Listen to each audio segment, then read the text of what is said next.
Deadly and highly contagious, the H5N1 bird flu has been ravaging the world since 2020.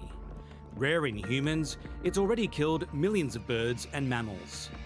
Australia was the last continent not to have a confirmed case until now. This has the potential to wipe out millions of wild bird species, so we're really at the precipice of what could be a national wildlife pandemic at the moment. 9 days ago, a vet on a beach walking with a friend found a sick bird in Cape Le Grand National Park outside of Esperance in Western Australia. That bird, a brown skua, was taken to the Esperance Wildlife Hospital, where Lorianne Shibish took care of it. So when the skua arrived, it was really weak. We set it up on the examination bench after we'd put our personal protective gear on to have a look at it. It couldn't stand up. It was trying, but it was very wobbly, and you could see that it was quite dehydrated and very flat. It didn't survive. Tests by the CSIRO confirming on Saturday that it was infected with H5N1. We did everything we could, and it's just heartbreaking when we lose a patient. A second sick bird, a northern giant petrel, found at a different beach near Esperance, also tested positive for the virus.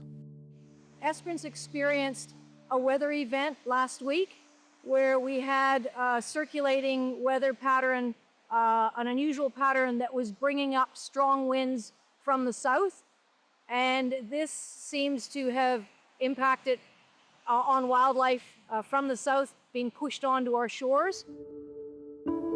Since Friday, there have been nearly 60 calls about animals reported to authorities. 9 samples are being tested. Signs that H5N1 was closing in came late last year, when scientists detected the strain in the Australian territories of Heard and McDonald Islands. 6 species, including mammals and birds, were infected. 13,000 seal pups were estimated to have died. Essentially, this is a disease that's transmitted through close contact between animals. We're also seeing that scavengers who feed on the sick or dead carcasses are also more susceptible to being infected within those environments. Ecologists are now watching the skies and landscape for any signs of illness in other bird and wildlife populations. We are looking at potentially mass mortality events, and for some populations that could result in extinction. Australia's wild birds are already under threat. We've got 1 in 6 of our native birds facing extinction already. So, this is quite a key risk. Bird conservationist Lyndall Kidd worries the virus could spread from species to species quickly.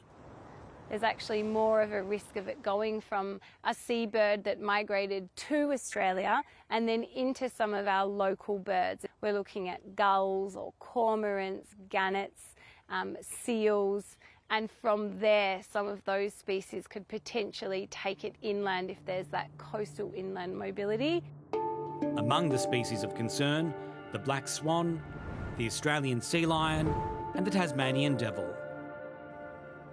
The arrival of H5N1 has brought back bad memories for poultry farmers who were forced to cull their stock in 2024 after an outbreak of the H7 strain in New South Wales, Victoria and the ACT. 2.5 million chickens died from the disease in Australia or were culled. Today, one of Australia's biggest poultry producers, Ingham's, locked down its WA operations. It feels like the poultry industry is only just normalised recently in the last 6 months. It feels like it's a tough time for farmers. On the other side of the country, in the ACT, egg producer Greg Palethorpe is bracing for the worst. His property went into lockdown in 2024 after a suspected H7 case. This time, if H5N1 takes hold in wild bird populations, he's worried an outbreak would be beyond his ability to control. Birds are in their environment, they're in cities, they're in farms, they're all over the place. It's a new situation for everyone. It would be depopulating a farm immediately. So that would mean, unfortunately, euthanising all the birds on the property. H5N1 can infect people too, But the threat to human health is very low. In the US, about 70 people have caught the virus since 2024, including one who died. The cases were mainly farm workers who came into close contact with infected dairy cows and poultry. We're working very closely with the Australian Centre for Disease Control, who are providing advice on the human health risks, and their assessment is that the risk to people is low.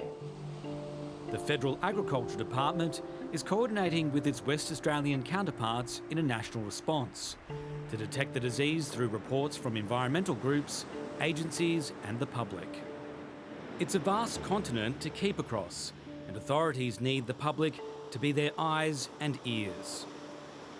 Avoid any sick or injured birds that you might find, record details of what you're seeing and then absolutely report it to the Federal Emergency Disease Hotline.